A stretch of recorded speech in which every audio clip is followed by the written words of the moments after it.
Young tiger NTR నటించిన latest movie Devara భారీ అంచనాల నడుమ ఆడియన్స్ ముందుకు భారీ లెవెల్లో రిలీజ్ అవ్వడానికి సిద్ధమవుతూ ఉండగా బిజినెస్ పరంగా ఆల్రెడీ రచ్చలేపుతూ ఉన్న ఈ సినిమా నైజాంలో సీడెడ్ లో ఎక్సలెంట్ బిజినెస్ ను సొంతం చేసుకుని సోలో హీరోగా ఎన్టీఆర్ కెరీర్ బెస్ట్ రికార్డులను తిరగరాసింది. ఇక ఎన్టీఆర్ కి భారీ మార్కెట్ ఉన్న ఏరియాగా చెప్పుకునే కర్ణాటక ఏరియాలో కూడా ఎక్సలెంట్ బిజినెస్ ను సొంతం చేసుకుని మాస్ రచ్చ చేయడం విశేషం.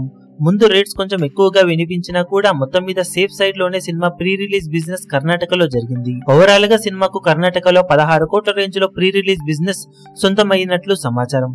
కర్ణాటకలో ఎక్సలెంట్ కలెక్షన్లను సొంతం చేసుకునే అవకాశం సినిమాకు ఎంతైనా ఉండగా ఎన్టీఆర్ నటించిన last solo movie Aravinda Sametha ఇక్కడ అద్భుతాలను సృష్టించింది. ఆ టైంలోనే ఎక్సలెంట్ కలెక్షన్లతో మంచి లాభాలను అందుకోగా ఆ సినిమా తర్వాత 6 ఏళ్లకు సోలో హీరోగా ఎన్టీఆర్ నటిస్తున్న దేవర సినిమా కర్ణాటకలో సంచలనాలను సృష్టిస్తూ అద్భుతమైన రికార్డులను ఓపెనింగ్స్ రూపంలో సాధించే ఛాన్సెస్ ఎంతైనా ఉన్నాయి ఎన్టీఆర్ కెరీర్ లో. ఇక టాక్ బాగుంటే one of the biggest openings అందుకున్న సినిమాలలో కూడా ఒకటిగా చేరే అవకాశం సినిమాకు ఎంతైనా ఉందని చెప్పాలి. ఓవరాల్ గా అన్ని చోట్ల ఎక్సలెంట్ బిజినెస్ ను ఎక్సలెంట్ రిలీజ్ ను సొంతం చేసుకోబోతున్న ఈ సినిమాకు ఒక్క పాజిటివ్ టాక్ వస్తే సరిపోతుంది బాక్సాఫీస్ దగ్గర కలెక్షన్ల పరంగా అంచనాలను మించిపోయే రేంజ్ జోరును చూపించడానికి. 27న సినిమా ఏ రేంజ్ లో బాక్సాఫీస్ దగ్గర మాస్ రచ్చ చేస్తుందో చూడాలి. ఇప్పుడు ఈ వీడియో మీకు నచ్చినట్లయితే లైక్ చేయండి, షేర్ చేయండి, ఛానల్ ను సబ్స్క్రైబ్ చేయడం మాత్రం మరవకండి. ఏ చిన్న అప్డేట్ ను మిస్ అవ్వకూడదు అనుకుంటే బెల్ ఐకాన్ ను ప్రెస్ చేయండి.